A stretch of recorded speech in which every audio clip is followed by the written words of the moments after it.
Johnny Johnny तुमने P है, मुंह को खोल दो, झूठ बोलिया।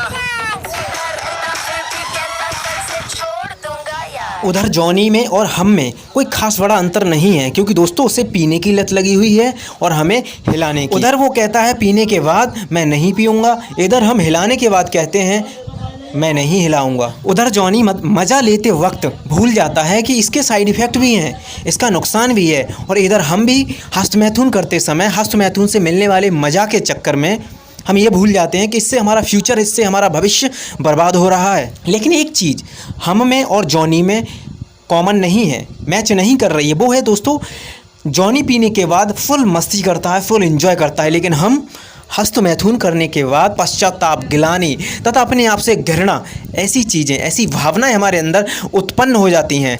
वो फीलिंग्स हमारे लिए खुद की नज़रों से, खुद की ही नज़रों में गिरा देती हैं। उधर जॉनी चिल्ला रहा है कि आज के बाद मैं नहीं पीऊँगा, इधर तुम चिल्ला रहे हो कि मैं आज के बाद हस्तमैथुन नहीं करूँगा।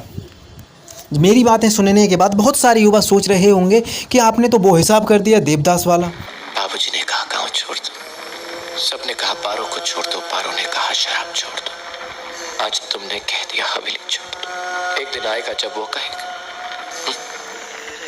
दुनिया ही छोड़ दो। अरे अरे अरे, नहीं नहीं नहीं नहीं, मेरा मतलब ये नहीं है कि आप दुनिया ही छोड़ दो। दुनिया नहीं छोड़नी है, दुनिया तो बहुत सुंदर है, दुनिया तो बहुत हसीन है, इसमें आकर अपनी ज़िंदगी को जीना है।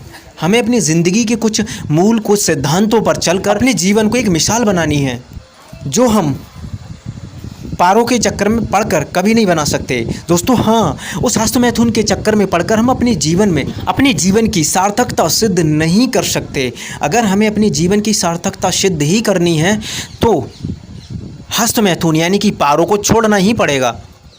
दोस्तों मनोविज्ञान ये कहता है जब हमारे लिए कोई चीज़ छोड़नी हो तो उसे छोड़ने का प्रयास हमारे लिए लगातार 21 से 40 दिन तक करना चाहिए, क्योंकि दोस्तों जब हम ऐसा करते हैं तब हमारे लिए उसको छोड़ने में बहुत आसानी हो जाती है। वहीं पर साइकोलॉजिकल एक्सपर्ट ये भी बताते हैं कि अगर हमारे लिए किसी चीज़ की आदत बनानी है तो हमारे लिए उस कार्य को रिपीटेड वर्क के तौर पर 21 से 40 दिन करना है, जिससे कि वो एक अच्छी आदत बन सके।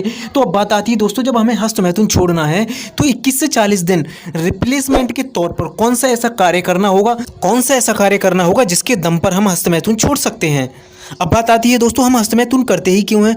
उस क्षणिक सुख के लिए हम हस्तमैथुन करते हैं जो हमें हस्तमैथुन करते हुए आता है। तो फिर दोस्तों वो कौन सा कार्य है जिसको करने से आप हस्तमैथुन की लत से हमेशा हमेशा के लिए छुटकारा ले सकते हैं? दोस्तों जिस तरीके से हस्तमैथुन करने में हमें आनंद की प्राप्ति होती है, ठीक वैसे ही हमारे लिए अपनी लाइफ में कोई एक ऐसा कार्य खोजना होगा जिसको करने से हमारे लिए आनंद की प्राप्ति होती है, जिसको करने से हम शुद्ध बुद्ध भूल जाते हैं। हम बिना खाना खाए भी कई घंटों तक उस कार्य में काम करते रहते हैं। हमारे लिए वो कार्य ढूंढना होगा जिस कार्य को करने में हमारे लिए बेहद खुशी होती है। हमारे लिए किसी मोटिवेशन की ज़रूरत नहीं होती है, हम सेल्फ मोटिवेट हो जाते हैं उस कार्य का नाम सुनते ही। कोई ऐसा कार्य आप ज़रूर खोजिए, आपका अपनी लाइफ में कोई ना कोई ऐसा कार्य ज़रूर होगा जिसको सुनकर आप एक्साइटेड हो जाते होंगे, जिसको करने को लेकर बहुत ही ज़्यादा आतुर हो जाते होंगे। तो दोस्तों एक ऐसा कार्य आप ज़रूर खोजिए, चाहे वो आपकी कोई हॉबी हो सकती है, जैसे कि क्रिकेट खेलना, हॉकी खेलना, वॉलीबॉल खेलना, या फिर और भी बहुत प्रकार की चीज़ें हो सकती हैं, या फिर कोई अच्छी मूवी देखना। तो दोस्तों कोई ऐसा इंटरेस्टेड कार्य जिसको करने से आपको बेहद एंजॉय आता है। दोस्तों अगर आप उस कार्य को करना शुरू कर दोगे तब आपको हस्तमैथुन जैसी बीमारी, हस्तमैथुन जैसी लत का जो आनंद है वो बहुत ही छोटा लगने लगेगा और आप हमेशा हमेशा के लिए हस्तमैथुन की लत से छुटकारा पा जाओगे। तो दोस्तों आज की इस वीडियो में बस इतना ही, मिलते हैं अगली वीडियो में। अगर चैनल सब्सक्राइब नहीं किया है तो प्लीज़ इस चैनल को सब्सक्राइब करके थोड़ी सपोर्ट मेरी ज़रूर करें। तो मिलते हैं अगली वीडियो में, तब तक के लिए गुड बाय, जय हिंद, जय भारत।